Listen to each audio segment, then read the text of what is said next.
Hey guys, so it has been a while since I've posted a video,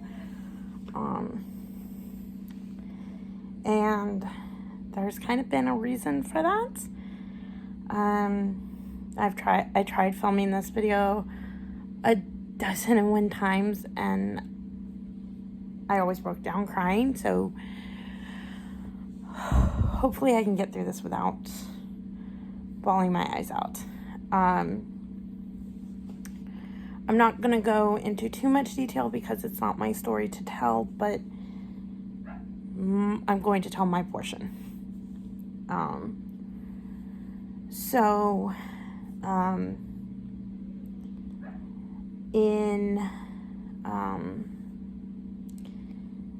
At the end of July,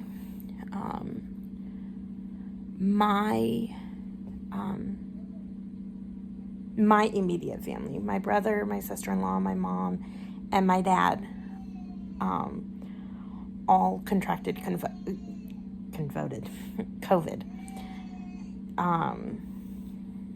They all contracted COVID.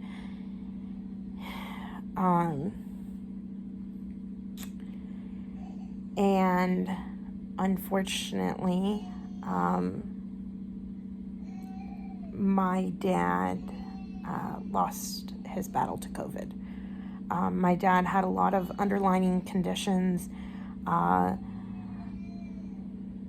celiac, he had arthritis, he had psoriasis, he had type 1 diabetes. My dad, he didn't really take care of himself, so he had a lot of issues, and I knew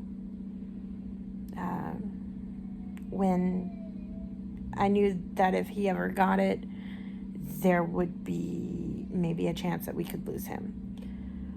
I didn't want to be right. I wanted to believe that my dad was invincible.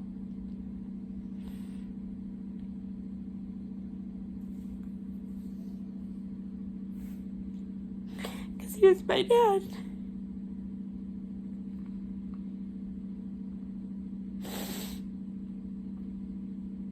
And to me, he was invincible. Sorry.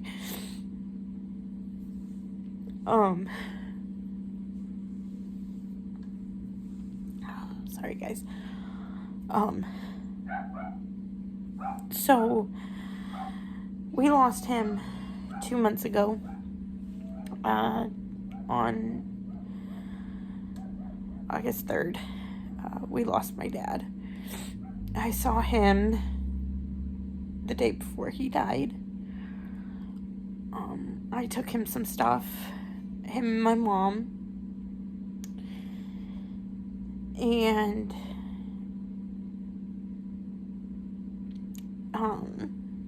I didn't go in the house, obviously. The last time I hugged my dad was July 17th.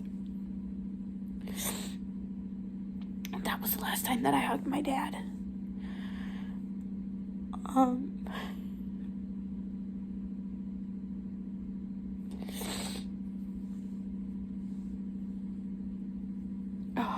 Sorry guys.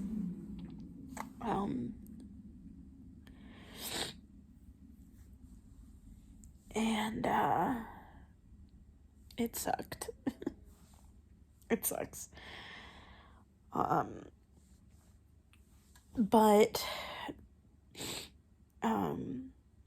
so August became kind of, I thought April and May were a nightmare with my miscarriage and us getting, and the rat, and us getting sick and whatever. No, losing my dad and watching the rest of my family battle COVID. Thankfully, everybody is doing normal. They're back to normal. And they're doing really good. Everybody's doing good. We're going to be doing my dad's celebration of life on October 23rd. So not this coming Saturday, next Saturday. We're going to be doing that, having friends and family get together and just reminisce and talk about my dad. But I will say that in losing my dad has brought me closure with my miscarriage.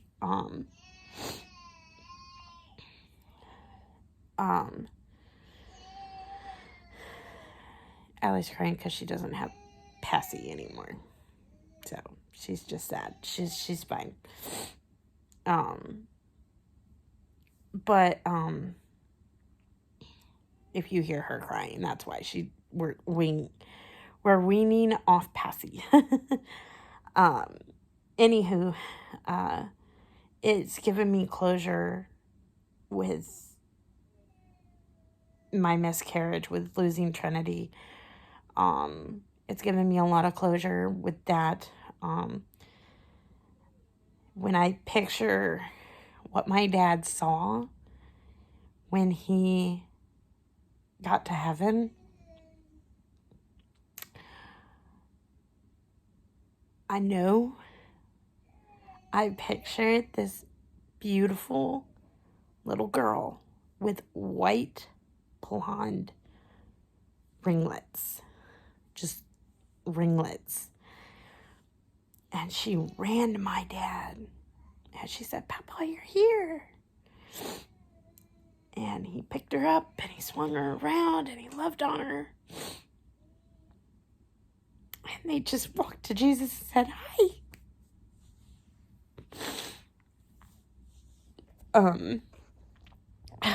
Sorry.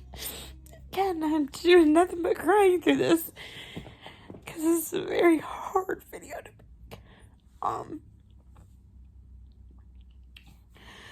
But the closure I got was, had I still been pregnant with Trinity, I would not have been able to step in and help my family where I needed to with losing my dad. I wouldn't have been able to. I wouldn't have been able to risk it. And I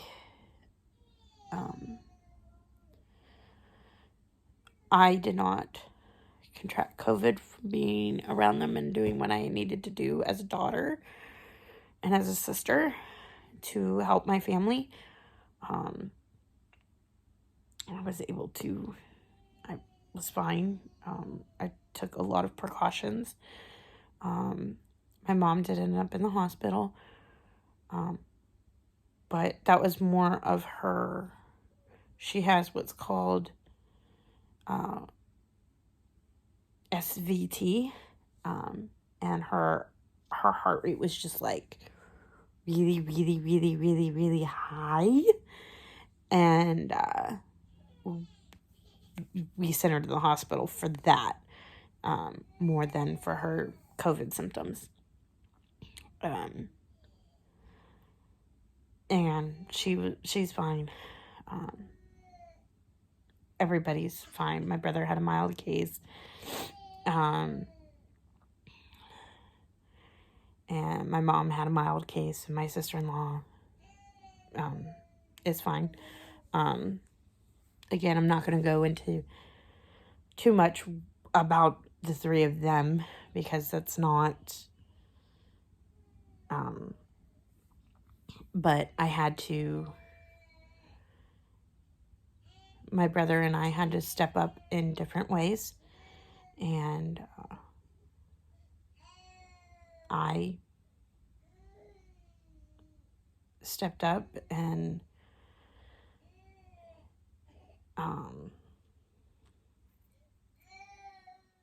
I was the support that my brother needed, and for support from my mom. And, you know, it's just, you know, it's just been a crazy, crazy, crazy time. Like I said, everybody's doing better. Everybody's doing a lot better, and now we're just kind of going through the process of saying goodbye to my dad. It still doesn't seem real. It's been 2 months, and it still doesn't seem real. I'll see something on Facebook or whatever, and I'll be like, oh, I gotta tag my dad in this, or oh, I gotta talk to my dad about this, you know.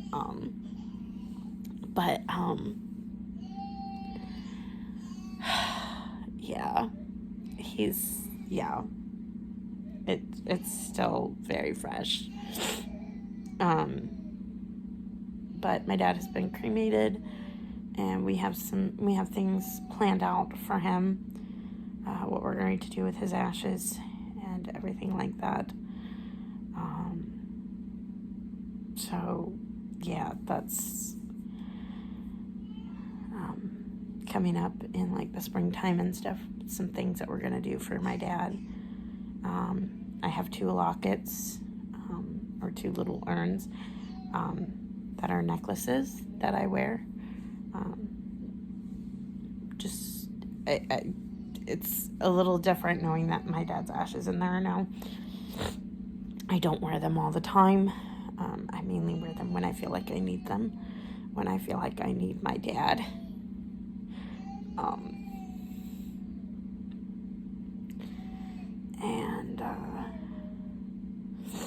Yeah, so that's kind of where we're at right now. Just trying to navigate life without my dad. Just not easy at all. But we're getting there. We'll get there. And, you know, I think this celebration of life will be good for everybody, to, you know, have one final goodbye with him. But yeah, so that's the update.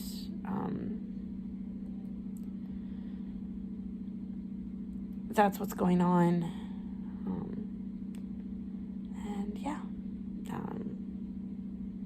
I'm in the middle of a cycle right now. I don't know if I've ovulated or not. I've misplaced my basal body temperature thermometer, my basal body thermometer, and I just found it today. So, and I'm just trying to be careful this cycle because, yeah. But yeah, that's where we're at right now with everything that's going on. I'm not pregnant, and we'll see what this cycle brings. But we are in a new phase of life, a new season of life without my dad. So it sucks. But anyway, this video is like 15 minutes long. So, and I know y'all heard my daughter cry through most of it. But she's okay. I promise she's okay. She's just mad because she doesn't have her passing. Because I'm not giving it to her. Because we're weaning. So, anyway, I will talk to you guys in my next video. Lots of love. Lots of baby dust. Go hug your loved ones. And just squeeze them tight. And let them know that you love them. Because we aren't promised tomorrow. And don't live with regret of not telling someone you love them. All right. I love you all.